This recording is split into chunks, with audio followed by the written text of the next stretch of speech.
Gostaria de iniciar aqui falando um pouquinho da Endose Science, né? O nosso projeto que traz a ciência através da Endose, nossa empresa central. Hoje a gente vai falar um pouquinho principalmente dos temas da aula do CITIM, com o tema central de Medicina 5.0, Personalidade 5.0, né? Estou aqui com os convidados Dr. Diogo Toledo e doutora Daniele. No podcast de hoje eu gostaria de trazer uma ramificação do Endose Science, que é justamente o Academy, né? Que ele traz ali pílulas de conhecimentos rápidos para a gente debater ao longo da semana, enfim, dos meses.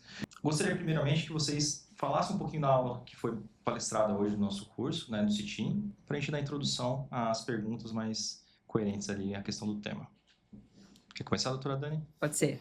Bom, então eu quis trazer hoje um pouco sobre a ideia da personalização do tratamento da obesidade baseada nos fenótipos. Tudo isso voltado para uma otimização do resultado do paciente. Quando a gente consegue casar o melhor tratamento naquele paciente com obesidade, a gente otimiza a resposta terapêutica dele e isso, no final do dia, só tem a beneficiá-lo, porque Sim. se a gente contextualizar, o paciente com obesidade é um paciente com risco cardiovascular aumentado e quando a gente consegue dar um tratamento eficiente e no intervalo de tempo mais coerente, a gente tem muito benefício nos desfechos desse paciente. Então, a ideia foi tentar trazer um pouco disso para Com vocês. certeza conseguiu atingir, que foi uma ótima apresentação, com certeza.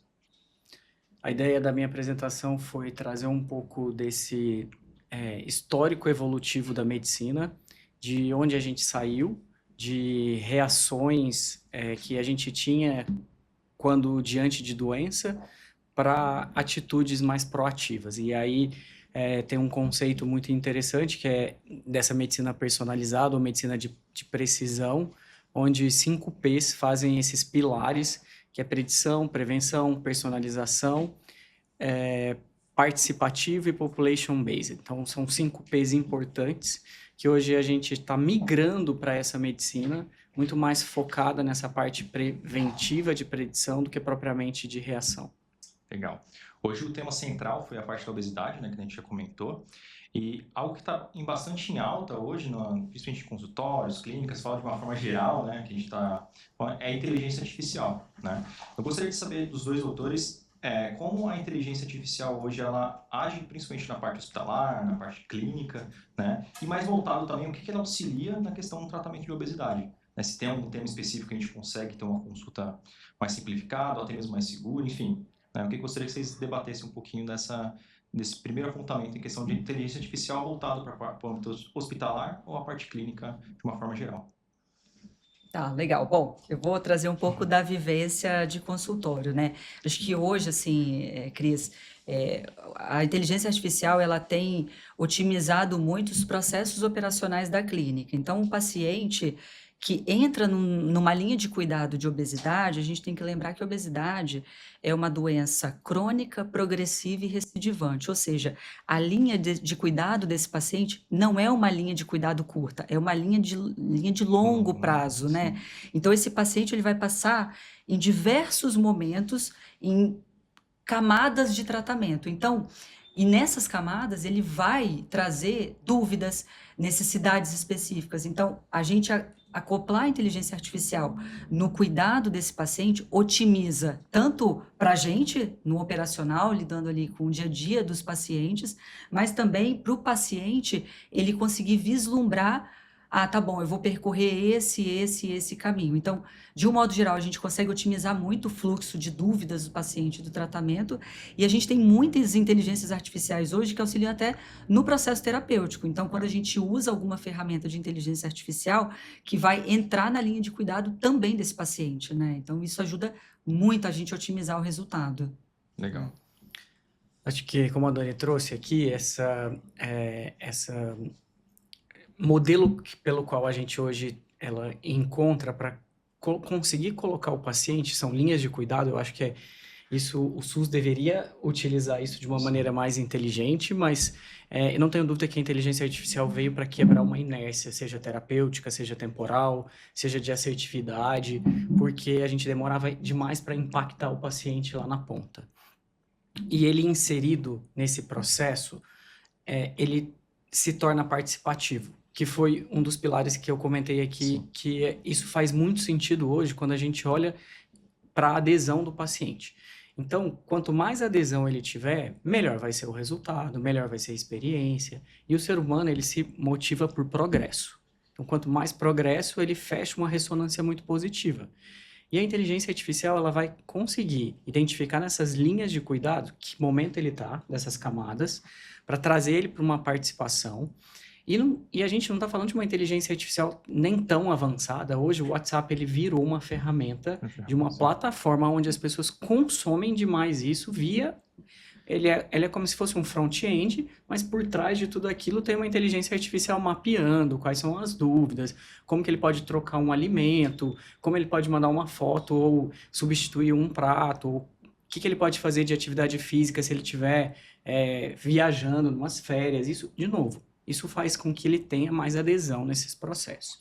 Se olhar para o hospital, falar de inteligência dentro da parte hospitalar, a gente está cada vez mais consumindo inteligência artificial. Seja para prontuário, que a gente usa Copilot, modelos de Voicer, que cada vez mais ajuda nessa otimização do tempo, estrutura para a gente ter informações muito mais fidedignas de comportamentais. A gente vai migrar para um modelo de... Assim, modelo baseado em evidência nunca vai deixar de existir, mas o real world data, ele vai ser muito importante. Então, quem tiver muitos dados e leituras dos dados, você vai conseguir fazer linhas de cuidados muito mais específicas. Então, a gente está lidando com isso dentro do hospital. O ChatGPT, ele parece que ele traduz o que é inteligência artificial, mas ele é uma pontinha do que se usa. O médico usa muito e o ChatGPT deve usar. Quanto mais se consumir o ChatGPT, mais ele vai beber de uma linguagem específica do médico. Então, acho que isso é onde a gente está migrando e não tem, é uma porta só de entrada. Sim. E, Diogo, quando a gente olha para o custo disso também, aí você ganha uma outra camada do que faz sentido a inteligência artificial estar cada vez mais interiorizado nos processos de cuidado do paciente, Exato. né? Sim, e até em mecanismo, hoje a gente, né, como cientistas, vamos falar dessa forma, a gente acaba, antigamente, né, a gente acabava muito tempo ali para discorrer um assunto específico em questão de artigos científicos. Hoje eles facilitam essas ferramentas, né, não falando propriamente do ChatGPT, mas outras ferramentas que a gente tem hoje no mercado, elas facilitam essa questão de busca, basicamente elas varrem a internet para a gente e entregam. É claro, tem toda a questão do cientista por trás de avaliar aquele conteúdo que foi dado, né? Não sei simplesmente pegar, copiar e colar. Não, tem que ter toda aquela questão da arquitetura de você analisar o que foi te entregue, né? E aí sim tirar bom proveito daquilo. Então facilita muito o processo dessa de pesquisa ali em um tratamento, um medicamento, falando mais da parte farmacêutica, né?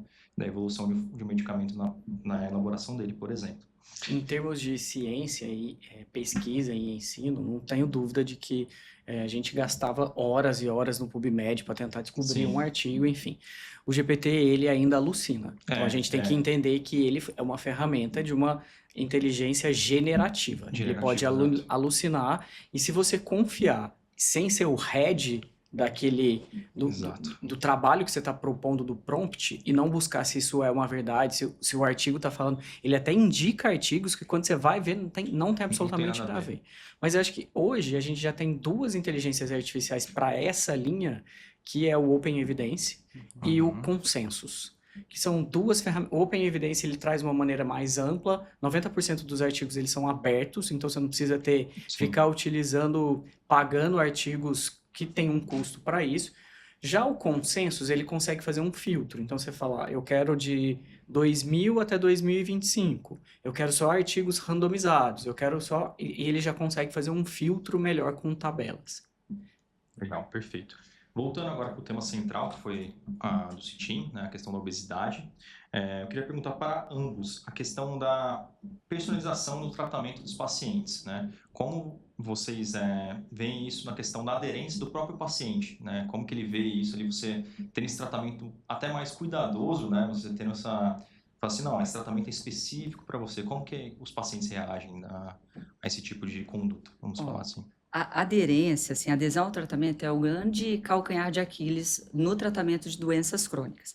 Então, quando a gente olha os trabalhos científicos de adesão, a gente vê que quando o paciente ele tem sintoma associado à não adesão, ele adere no final de 2 anos em 40% do tratamento, porque ele sente dor. Então, se ele para de tomar o remédio, seja por uma doença reumatológica ou algo que ele sinta a ausência do medicamento, ele tem uma adesão ao longo de 2 anos de 40%. Quando o paciente ele não tem sintomatologia associada ao tratamento, então, uma hipertensão que muitas vezes é assintomática, ou pelo menos não está naquele consciente a sintomatologia, ou uma dislipidemia, esse paciente, a adesão dele ao longo de 2 anos cai para menos de 10%. Ou seja, a gente tem um problema de adesão desse paciente, né? Quando a gente olha para a obesidade é doença crônica, mas ela se expressa na forma de acúmulo de gordura. Então, uma vez que o paciente ele toma o medicamento e controla a obesidade, como que isso vai acontecer? Ele vai emagrecer. Sim. Se ele para o tratamento e ele não consegue, só com mudanças do estilo de vida, manter ali aquele peso mais baixo, aquele controle da obesidade, a obesidade pode voltar a se expressar e ele ganha de novo peso. Então, nesse perfil de paciente, a gente não tem uma pesquisa específica para a obesidade, mas ele poderia se enquadrar naqueles 40% do paciente que ele vai sentir a ausência do medicamento. Então, isso é um problema para a gente, porque se a gente fala que menos da metade em 2 anos vai usar o medicamento, mesmo sentindo dor ou sentindo a ausência do medicamento, nós temos um problema de saúde pública aqui, que precisa ser levado em consideração. Então, quando a gente olha para a personalização do tratamento, o que a gente tenta fazer é mitigar essas lacunas que levam o paciente à não adesão. Seja isso por uma deficiência de comunicação, que isso está bem associado, então quando eles investigam a não adesão do tratamento, muito passa pelo viés da comunicação médico-paciente. Então, quando você entende em que grupo ele está e quais são as lacunas que levam ele a não aderir, a gente consegue trabalhar de maneira personalizada para mitigar esses riscos. Mas, Cris, é sempre um calcanhar de Aquiles, Sim. sempre. A medicina do estilo de vida, ela ajuda a abordar principalmente essa comunicação de uma maneira tentar fazer com que esse paciente tenha um processo de aderência melhor. Porque muito vai do que a Dani falou, desse speech ou dessa comunicação, ou a gente investe muito em oratória, mas não em escutatória. E isso é um problema, porque às vezes a gente não escuta qual que realmente é a dor. E na nossa ansiedade, aí eu tô falando do lado médico, talvez a gente atropele isso e podia ser uma ferramenta mais fácil, uma estratégia mais fácil de um processo de adesão, se eu tivesse escutado melhor esse paciente. E isso é hoje a maior discussão, de como a gente faz para que esse paciente tenha adesão. A personalização, ela sim, ela traz isso de uma maneira que ele consegue enxergar que, nossa, eu tenho isso através de um dado mais objetivo e não tanto num campo só técnico para explicação. E as estratégias multiômicas e genéticas, elas ajudam nisso. Problema, Cris, acessibilidade do ponto de vista de custo. Então, a gente ainda não tem isso amplamente factível como a gente gostaria para a população toda. Legal. Quer completar, doutor? Não. A questão da epigenética, como isso é visto hoje do ponto de vista, principalmente em questão de aderência, vamos voltar à parte da aderência, do paciente, que você comentou com um teste caro, e quais são os pontos que ele pode se favorecer, né? E o colega médico também que está assistindo a gente, que ele pode também, que você possa, né, falar para ele, auxiliar até estudar melhor esse paciente nessa questão do ponto na parte genética de uma forma geral.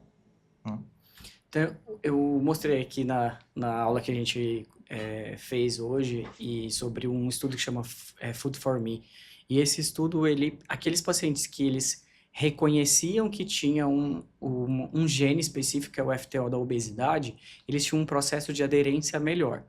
E eu trouxe até uma provocação durante a aula que pode ser que, se esse speech tivesse muito bem sido colocado, será que ele não substituiria isso? Pode ser uma visão. Mas também pode ser uma visão de, não, eu sei que eu tenho geneticamente uma predisposição. E se eu não tiver isso, eu vou... Então, isso confronta mais o paciente e faz com que ele tenha esse processo de aderência maior, comprovado cientificamente. Sim. Então, a gente pode olhar para 2 ângulos aí desse resultado desse estudo. E que cada vez mais a gente vai lançar a mão desses testes e até da genômica e não só da genética para tentar acoplar esses pacientes nas linhas de cuidados, isso eu não tenho dúvida. Legal. E isso vai ficar, vai ser um movimento tão natural porque a gente vai passar a comportamentalmente mudar como a gente trata o paciente. olhando para esses testes ou essas técnicas multiômicas. A gente faz uma medicina bem tradicional, que ela já evoluiu bastante. E ela não vai ser inviabilizada, a gente não vai descredibilizar o que já tem. Mas acoplado a essas estratégias multiômicas, a gente vai conseguir fazer com que essa adesão mais assertiva, que essa camada, onde exatamente eu tenho que interferir no tratamento, não tenho dúvida que vai ser muito mais eficaz. E assim, nesse sentido, a gente às vezes não precisa nem ir tanto para esse extremo da genômica. A gente tem um exame que é feito no dia a dia, que é a lipoproteína A. Esse exame, aí ele avalia o risco cardiovascular genético do paciente. E não existe hoje uma histamina ou um medicamento que diminua a lipoproteína A. Então, ele é como se fosse o fator de risco não modificável daquele paciente. Quando o paciente, aí você, é muito do dia a dia que vai na direção desse estudo que você falou. Quando o paciente, eu sempre peço para os meus pacientes numa primeira consulta, eu classifico eles lá na minha base de dados com relação à lipoproteína A. Então, quando esse paciente chega para mim com esse exame alterado, ele cria mais intencionalidade, eu coloco ele dentro do processo terapêutico do ponto de vista de que ele já tem um risco ali aumentado. Então, será que é opcional para ele o sedentarismo, a obesidade? Então, ele cria mais intenção nos cuidados daquilo que pode ser modificado Sim. no processo terapêutico dele. Não, legal. Voltando um pouco para o tema central da sua aula, doutora, a questão dos fenótipos, como eles interferem na questão da obesidade, né? Ou se você quiser pontuar bem brevemente, assim, não precisa, né, discorrer, porque senão a gente vai ficar bastante tempo, mas bem brevemente, como eles interferem diretamente ou talvez indiretamente na questão da obesidade. Eu vou fazer assim, a gente tem que usar a imaginação agora, tá? Mas imagina, falando de tratamento da obesidade por base nos fenótipos. Vamos fazer um eixo abissal, né, um eixo X e um eixo Y. E a gente tem menos e mais da resposta terapêutica no eixo X e menos e mais na resposta de efeito adverso no eixo Y. Então, lá na pontinha de cima, a gente tem o mais e mais, que é o paciente que responde, mas que tem efeito adverso. E aqui eu estou falando de análogo de GLP-1 porque é a base do tratamento. Então, diretriz do tratamento de obesidade, análogo de GLP-1. Então, o paciente que responde, mas tem efeito adverso, esse continua o tratamento com análogo de GLP-1 e a gente maneja o efeito adverso porque ele respondeu ao análogo de GLP-1. Embaixo disso, a gente tem o paciente que responde e não tem efeito adverso. Esse é o melhor dos mundos. Sim. É o paciente que vai aderir muito bem ao tratamento. Mas a gente tem a coluna mais central ali, que é o paciente que, lá em cima, não responde e tem efeito adverso, e o de baixo não responde e não tem efeito adverso. No de cima, a gente ainda insiste em fazer titulação de dose, porque se ele teve efeito adverso, pode ser que ele responda lá numa dose maior, mas o de baixo, ele não teve efeito adverso e não teve resposta. Esse, a gente já abre a porta do fenótipo. Por quê? Se eu não tenho efeito com tratamento de análogo de GLP-1, que é a primeira opção terapêutica, eu mantenho o análogo de GLP-1, mas eu penso em acrescentar com base nos fenótipos. Então, será que esse é um paciente com um perfil mais de fome emocional? Então, eu mantenho o análogo de GLP-1, mas eu acrescento o medicamento? Então, assim, na prática clínica, entender os fenótipos da obesidade vai direcionar no que eu espero de resposta àquele paciente. Se eu já consigo identificar, numa primeira consulta, que ele tem um perfil emocional, e eu prescrevo o análogo de GLP-1, que é a base do tratamento, a primeira escolha, a gente começa com ele volta e não respondeu, opa, peraí, então eu vou acrescentar mais um medicamento nessa linha, porque aí sim, talvez ele responda baseado no fenótipo. Essa que é a importância no dia a dia da gente entender o fenótipo. E a dicotomização do processo de fenótipo, ele já é uma personalização, porque você já consegue meio que encaixar, não de uma maneira tão individualizada, mas a gente já está conseguindo encaixar os fenótipos para ser mais assertivo nesse sentido. Perfeito. Doutor Diogo, hoje o grande desafio é a gente emagrecer, né? Foi até um tema na sua aula, o emagrecimento, a verdade por trás do emagrecimento rápido, né?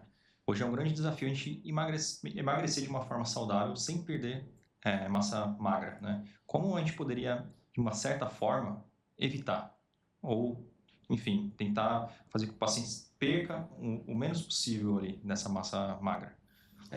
Acho que a palavra é exatamente essa. Se a gente já estiver mitigando isso, eu não estou falando nem em ganhar músculo no processo, já é um ganho para esse paciente. Perca, né? Ele não perdendo a massa muscular ou ele perdendo o mínimo possível, porque se a gente for atrás de luz de evidência, não tem uma referência que possa nos deixar confortáveis, falar, ó, essa porcentagem ela está dentro dos parâmetros de uma perda total, não tem isso. Então, o que a gente deve avaliar?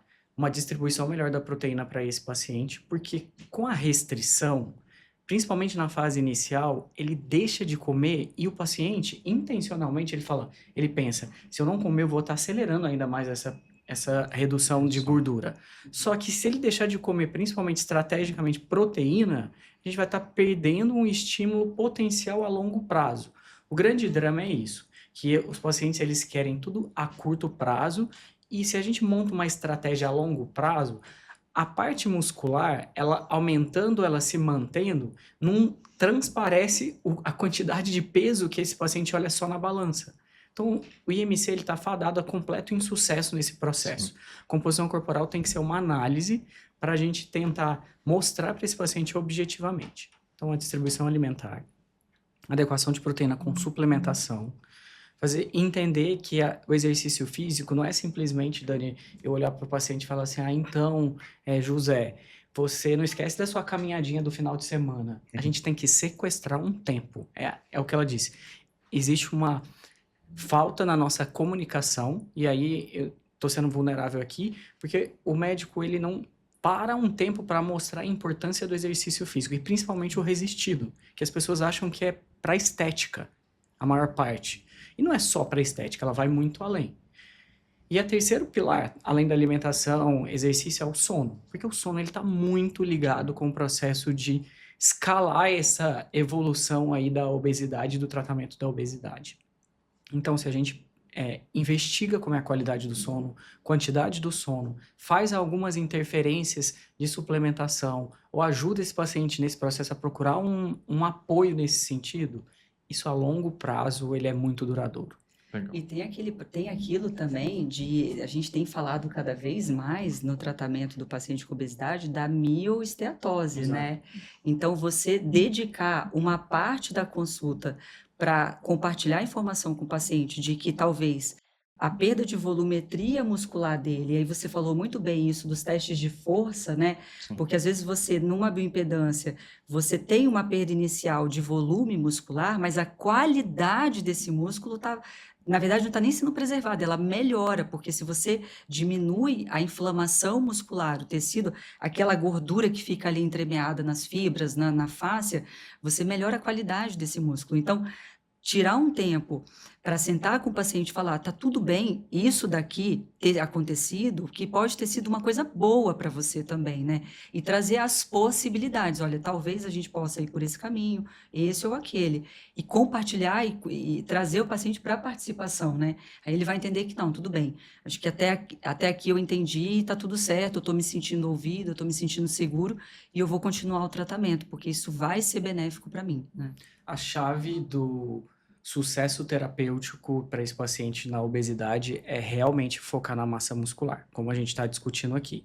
E tem uma informação que é muito importante, é retirar essa culpabilidade dos incretinomiméticos, do GLP-1 e do GIP. Não é que esse medicamento faz uma redução da massa muscular, é que ele Sim. provoca uma restrição calórica e a restrição calórica vai levar a uma perda muscular. Se a gente não for... Consequência, né? É uma consequência. Assim como intervenções como cirurgia bariátrica, assim como você faz uma dieta restritiva. Sim. É que é mais intenso quando a gente olha para os resultados com os incretinomiméticos. Mas que a culpabilidade não pode ser imputada a eles, isso a gente precisa melhorar essa comunicação.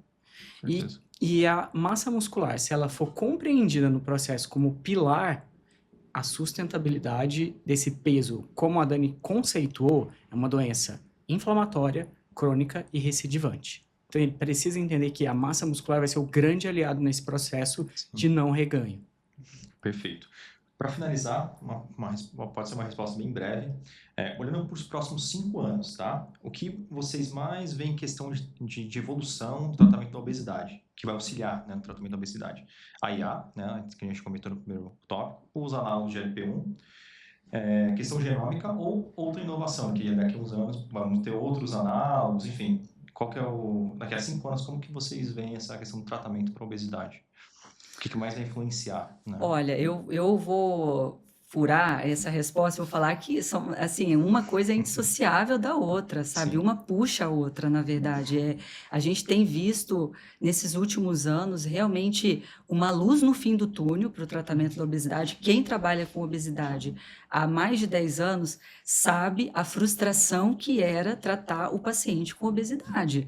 Era assim, era uma coisa terrível, o paciente não respondia, ele abandonava o tratamento. Então, era realmente muito difícil o dia a dia. E hoje, o paciente já chega pedindo a medicação. A gente saiu de um paradigma onde a gente tinha que provar para o paciente que ele não ia passar mal, não ia prejudicar a saúde dele por conta de uma visão voltada muito para os estudos que aumentavam o risco cardiovascular associado aos medicamentos como sibutramina. A gente teve um estudo na década de 80 que levou muito isso para um inconsciente coletivo de que remédio para emagrecer prejudica a saúde, e hoje a gente fala do medicamento para controle da obesidade diminuindo mortalidade cardiovascular, diminuindo PCR ultrassensível nos pacientes. Então a gente muda a forma de avaliar. Antes a gente tentava de todas as maneiras que esse paciente não entrasse no medicamento. Vamos tentar só com mudança do estilo de vida, com alimentação, exercício.